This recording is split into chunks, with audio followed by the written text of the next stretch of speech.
Hey, what do you hear? What do you say? My Facebook, YouTube, Twitter, Instagram, Google Plus, your sister's ass, the Pony Express, a very ticked off Vic here. You know what ticks me off? There's so much insanity in our country every single fucking day. That's what. I figured I would kill a few birds with this one video stone because there's too much fucking insanity going on. So follow me. Okay, now I'm hearing that some nurses all around the country are either being suspended or fired for refusing to work without the N95 mask. Certain hospitals actually think it's okay for nurses to work without this piece of equipment. Now, let me explain for a minute. The N95 mask is not only the tightest fitting mask you can get, and it seals around your mouth and nose so nothing but air coming through the filter gets in. But it's also a mask that takes out the smallest particles in the air and is the best equipment a nurse can have when going into a room full of COVID-19 cases. How in the world can hospitals be so fucking cheap and so fucking careless with the health of our frontline healthcare workers? Has the world gone completely fucking mad? The nurses are the people taking care of the sick. What happens if the nurses get sick? Who's taking care of them? Who's taking care of them and the patients? Do we send soldiers to fight with slingshots? Do we manufacture cars with seatbelts made of paper? Do we give firefighters water pistols to respond to a building on fire? Why the fuck are we not giving nurses the equipment they need to do their job safely? Holy fucking shit.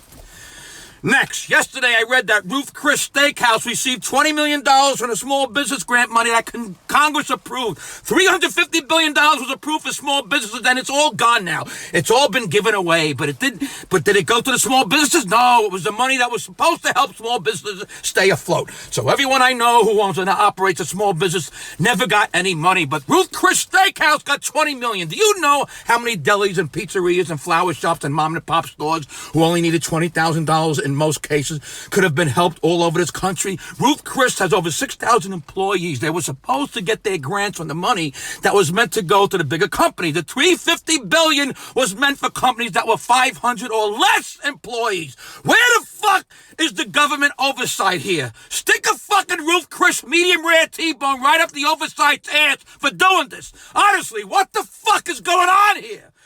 And of course, as I said yesterday, the airlines will now get $58 billion instead of $25 billion, and half of the $58 billion will be grants, which means $29 billion is free, which is even more than the $25 billion the airlines are going to get.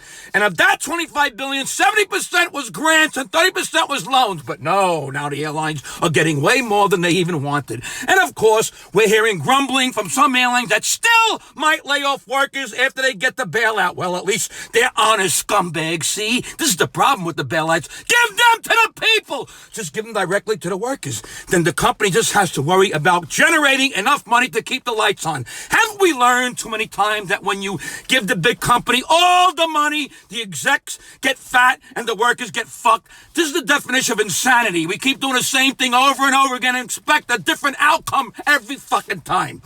Lastly, I've been receiving literally 500 messages an hour for the last 2 days, and I love it. But out of every 1,000 messages, I get 999 amazing and so positive and supportive. But I swear to you that 1 out of every 1,000 messages is some idiot complaining about my language. I like your video about the government, but do you have to curse? Or I think you're funny, but do you have to speak that way in front of the good Lord? The good Lord? Aren't all words the good Lord's words? Listen, you dope. Write to Eddie Murphy to tell him to stop cursing. And did you write to George Carlin or Richard Pryor years ago to tell them stop cursing? Or how about this one? I got a message from somebody who said, I really like your video, but could you do it all over again and not curse? Like there is some fucking complete idiot sitting out there somewhere in America who actually thinks I would redo a video and keep it out the curses just for him. This is where we are in this country. This is a percentage of imbeciles that is way bigger than I ever fucking imagined. Yeah, sure, I'll redo the video just for you. Right after Dice Clay redoes every album he's ever made to take out the curses. And right after George Carlin comes back from the grave and changes the 7 dirty words you can't say to mud, filth, scuzz, gook, slime, crud, and dreck. There's your 7 new dirty words, you fucking Momo. Are you happy now? Lastly, I'd like to address those of you who are concerned about my health. When they watch these videos, I'm okay. Honestly, the blood pressure is fine. My cholesterol is fine. I work out. I eat right. I'm up to date with my physicals. I've never felt better in my life. But thank you for being concerned, and to the people who always have to point out my spelling, my spitting. Is that what you get out of my videos instead of the points I'm trying to make? Do you watch The Godfather and point out that Marlon Brando's tie is crooked? Why don't you just sit back, have a cocktail, relax, appreciate what I'm trying to do? It's my car. I'll clean it up. It's okay. We'll get through this. It's not like I'm spreading the fucking coronavirus. Holy mother of God. I don't know how some of you get through a day, let alone a lifetime. There's so much insanity in our fucking country every single fucking day. That's what ticks me off.